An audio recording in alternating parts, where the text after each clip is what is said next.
कि जो प्रेम गली में आए नहीं वो प्रियतम का ठिकाना क्या जाने जो।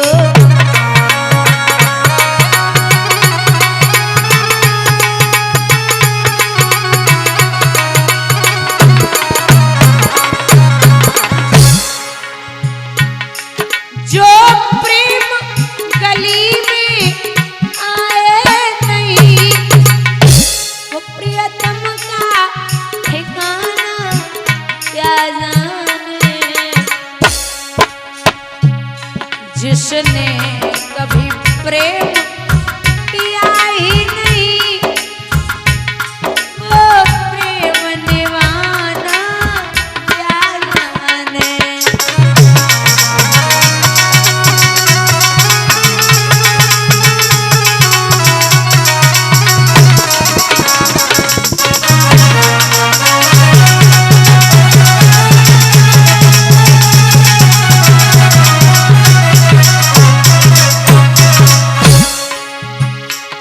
जो वेद पढ़े और वेद करे, जो वेद पढ़े और वेद करे, ए मन में निर्मलता लाए।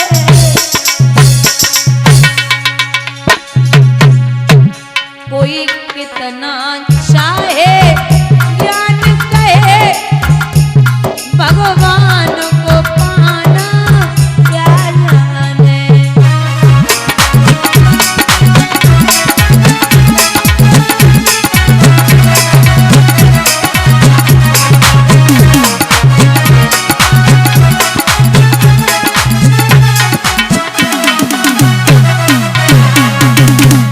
निर्दोष ये दुनिया गोरख धन्ना है, सब जग माया में अंधा है।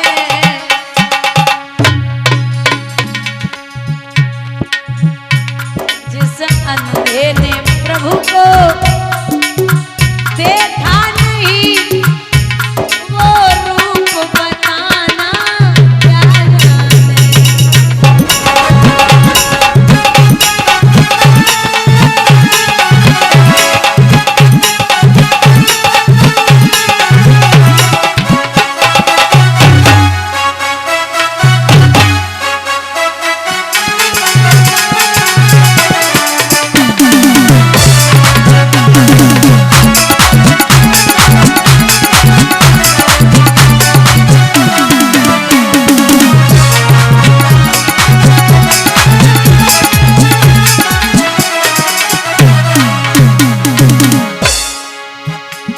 जिस दिल में पैदा दर्द न हो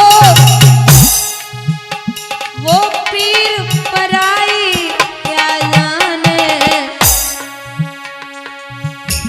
मीरा तो दीवानी मोहन की कोई और दीवाना क्या जाने।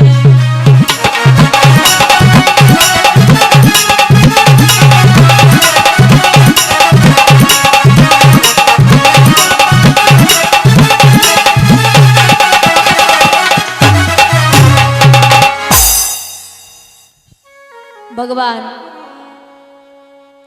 मैया यशोदा से बोले मैया अब इन्हें भेज दे, अब इन्हें भेज। तो मैया ने विदा किया, जाओ बिटिया घर पे आती जाती रहना। भगवान धीरे से मैया के कान में बोले मैया, बोले हाँ।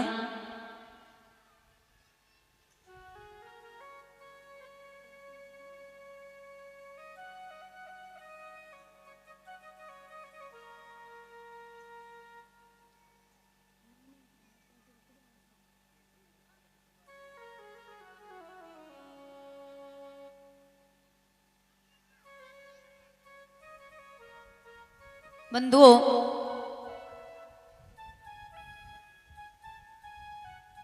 यहाँ भगवान धीरे से मैया के कान में बोले, रही हो मैया?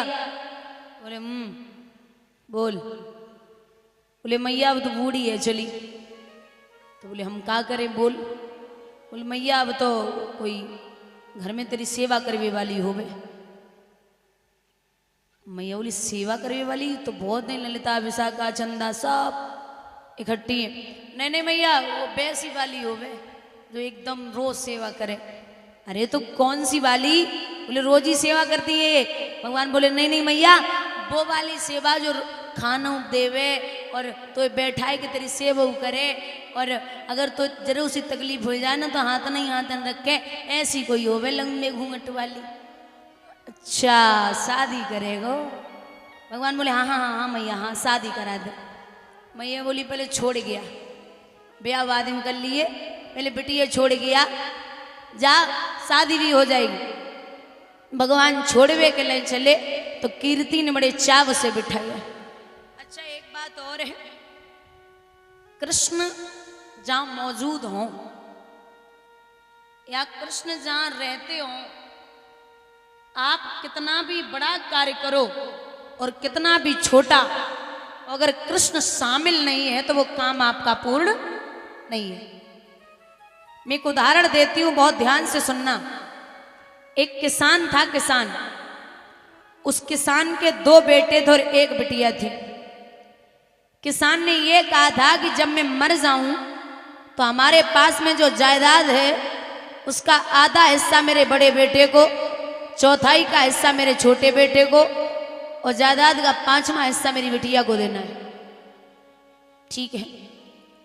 अब कुछ दिन बाद किसान मर गए। तो जब मर गए किसान, उनकी जायदाद देखी गई तो जायदाद में कुल 19 ऊंट निकले। कितने कितने? 19। बोले पंचायत बुलाओ, 19 ऊँटन को बंटवारा होवेगो। ठीक है। अब पंचायत लगाई, 4 दिन तक पंचायत चली, लेकिन 19 ऊँटन को बंटवारो नहीं है पायरो। बोले एक बेच दो, 18 रह जाए, उनको बंटवारो कर लो। बड़ा बेटा बोला नहीं, हिस्सा तो पूरा पूरा होगा। तो मत मानो। अब एक 5वें दिन कोई समझदार व्यक्ति आई, उन्होंने कहा भैया इधर क्या हो गया? बोले भैया पंचायत चल रही, 19 ऊँटन को बंटवारो नहीं है पायरो। बोले तो 19 तुम आए और 1 हम आओ और शामिल कर लो, 19 और 1 20। अब 20 के आधे करो, कितने है गए? 10 ऊँट दे दे बड़े बेटा को। अब बोले चौथाई का हिस्सा देना है छोटे बेटे को, तो 5 चौकू 20, 5 ऊँट दे दे छोटे बेटा को। बोले 5वां हिस्सा देना है बिटिया को, तो 4 पंचे 20, 4 ऊँट दे दे बिटिया को। 10 बड़े बेटा को, 5 छोटे बेटा को और 4 बिटिया को। 10 और 5 15 और 4 19। एक जने अपनों दो, बोलो तुम्हारो बंटवारो होएगो, हमाओ हमें वापस दे दे। मैं आपको ये समझाना चाहती हूँ, 5 कर्मेंद्रियां, हाथ पैर मुंह मूत्र द्वार और मल द्वार, 5 ज्ञान इंद्रियां, आंख कान नाक जीव त्वचा, 5 तत्व पृथ्वी जल वायु अग्नि और आकाश, 5 5 10 5 15, 4 अंतःकरण मन बुद्धि चित्त और अहंकार, 15 और 4 19। जब तक 20वां कृष्ण शामिल नहीं करोगे तब तक जीवन में कुछ भी करने वाले नहीं हो। बोलिए गोविंद भगवान की। कीर्ति ने बड़े चाव सुन लाला को मिठाइयो, बैठो कृष्ण बैठो। भगवान को बिठाए के कीर्ति लाड़ प्यार कर रही है।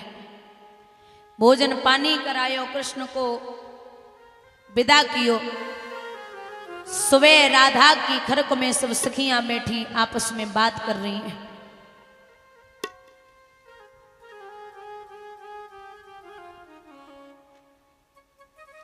सब सखियां बैठी आपस में बात कर रही हैं। ललिता बोली ओरियाली, शंकर को खूब मनाओ।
में सब सखियां बातें कर रही, तब तक एक लंबो घूंघट मारे बहू बैठी बनाए बोले रही।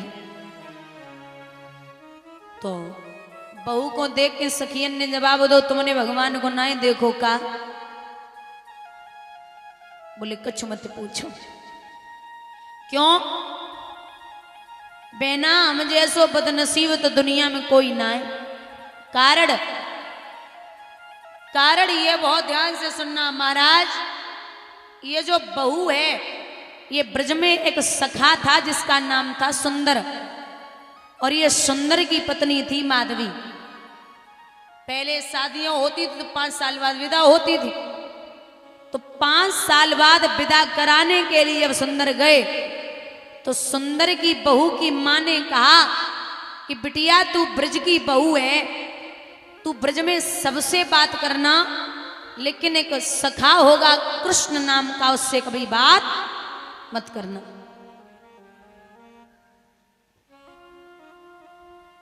उससे बात न करना, वो बहुत बड़ा छलिया है। अगर उससे एक बार नजरें टकरा गई तो तू जीवन में अपने पति के लिए भी अच्छी नहीं रहेगी। तुझे कोई पसंद नहीं आएगा जीवन में बिना कृष्ण के। अच्छा, ये कह दिया कि वो छलिया है, लेकिन ये नहीं कहा कि वो ब्रह्म है। वो ब्रह्म है। अब जब माधवी विदा होके आई तो पालकी में बैठी थी, भगवान पहुंचे, बीच रास्ता में मिल गए। पहुंचे, भैया सुंदर? बोले जी। विदा करा के लाए हो क्या? बोले हाँ।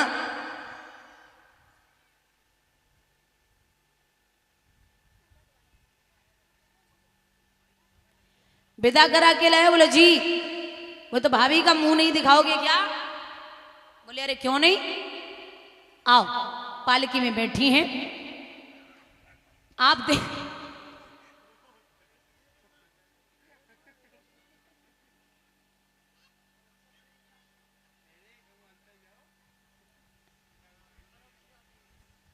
भगवान पहुंचे, बोले भाभी प्रणाम करता हूं। माधवी ने प्रणाम किया। बोले भाभी हमें भैया सुंदर ने भेजा है, जरा अपना चेहरा दिखा दो। चेहरा खोलने ही वाली थी माधवी, तब तक भगवान बोले जल्दी चेहरा खोलिए भाभी, हमारी गैया निकली जा रही, मैं यशोदा को बेटा कृष्ण हूं। जो सुनी कि ये यशोदा को बेटा है, सो पहले तो इतना पड़ो रहे लंबो और डाल लियो। बोले जो वो ही छलिया है जिसके लिए मेरी माँ ने बोला था कि उसे चेहरा नहीं दिखाना है।